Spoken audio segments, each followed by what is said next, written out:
Assalamualaikum warahmatullahi wabarakatuh. Perkenalkan, nama saya Lydia Novitasari dari PGSD 2B Universitas Garut.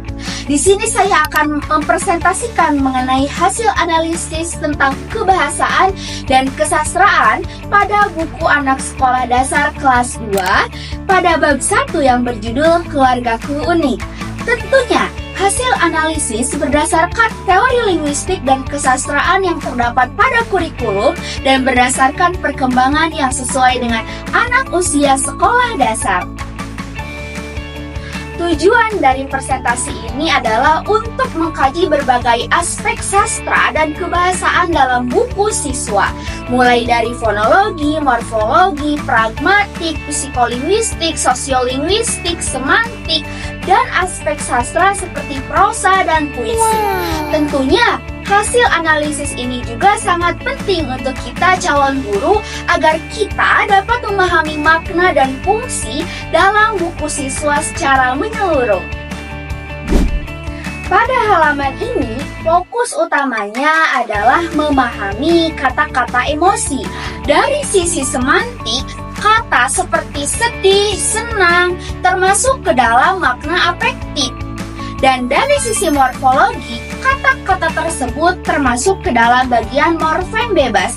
Kenapa? Karena kata-kata tersebut bisa berdiri sendiri, sedangkan kalimat seperti apa perasaanmu termasuk ke dalam kalimat interrogatif dalam pembahasan sintaksis.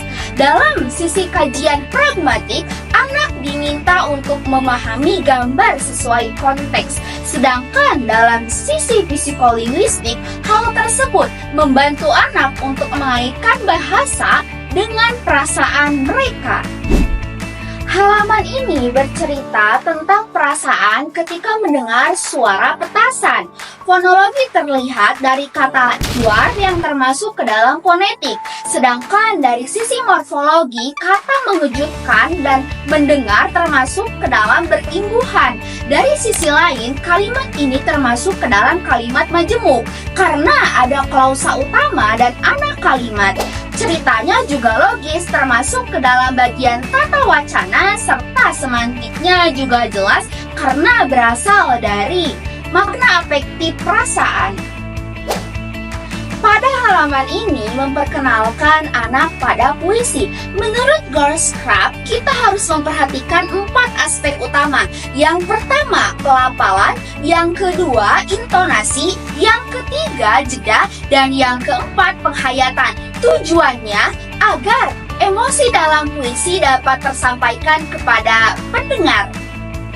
Di halaman ini, anak belajar melalui cerita konflik, di mana secara sosiolinguistik bahasa digunakan sebagai relasi sosial, yaitu saat Mimi harus mengalah. Sedangkan dari sisi morfologi, kata mengalah menggunakan prefiks.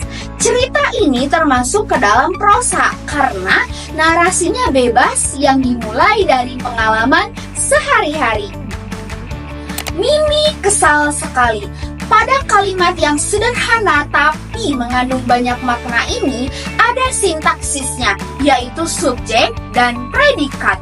Dalam pragmatik, hal tersebut menunjukkan bagaimana ekspresi emosi, sedangkan dalam kajian psikolinguistik, hal tersebut menggambarkan bagaimana anak menggunakan bahasa untuk menunjukkan ekspresi mereka. Cerita berlanjut. Adik Mimi menunggu di luar dan akhirnya mereka saling meminta maaf. Tata wacananya terlihat jelas karena ada urutan hubungan sebab akibat. Pragmatiknya terlihat ketika mereka saling berdamai. Dan morfologinya bisa dianalisis dari kata memperbaiki yang menggunakan afiksasi kompleks. Di halaman ini berisi daftar cara menenangkan diri. Tata wacananya eksplisit karena menggunakan list. Morfologinya juga menggunakan kata berimbuhan me. Dari psikolinguistik, anak belajar untuk menggambarkan strategi mengelola emosi dengan kata. Cerita Cici dan Kiki adalah proses untuk anak. Dari fonologi kata mengeong merupakan bunyi tiruan suara hewan. Sedangkan morfologinya terdapat pada kata makanan dan berlari. Dari cerita ini merupakan sastra prosa karena narasi pendek dengan tokoh hewan yang berperilaku seperti manusia. Dari hasil semua analisis dapat disimpulkan bahwa buku Bahasa Indonesia Anak kelas 2 sekolah dasar ternyata kaya akan aspek linguistik dan sastra. Anak tidak hanya belajar tentang membaca, tapi juga memahami emosi, struktur kalimat, dan bagaimana cara berbahasa dalam konteks yang lain. Tentunya, kita sebagai guru harus bisa memanfaatkan hal tersebut untuk membangun kecerdasan bahasa dan sosial anak. Berakhir sudah presentasi saya pada hari ini. Terima kasih atas kesempatannya dan terima kasih teman-teman semuanya telah menyimak dengan sangat baik. Wassalamualaikum warahmatullahi wabarakatuh. Setiap kata yang dikenalkan adalah benih pemahaman. Setiap cerita yang dibacakan adalah jendela empati yang dibuka perlahan.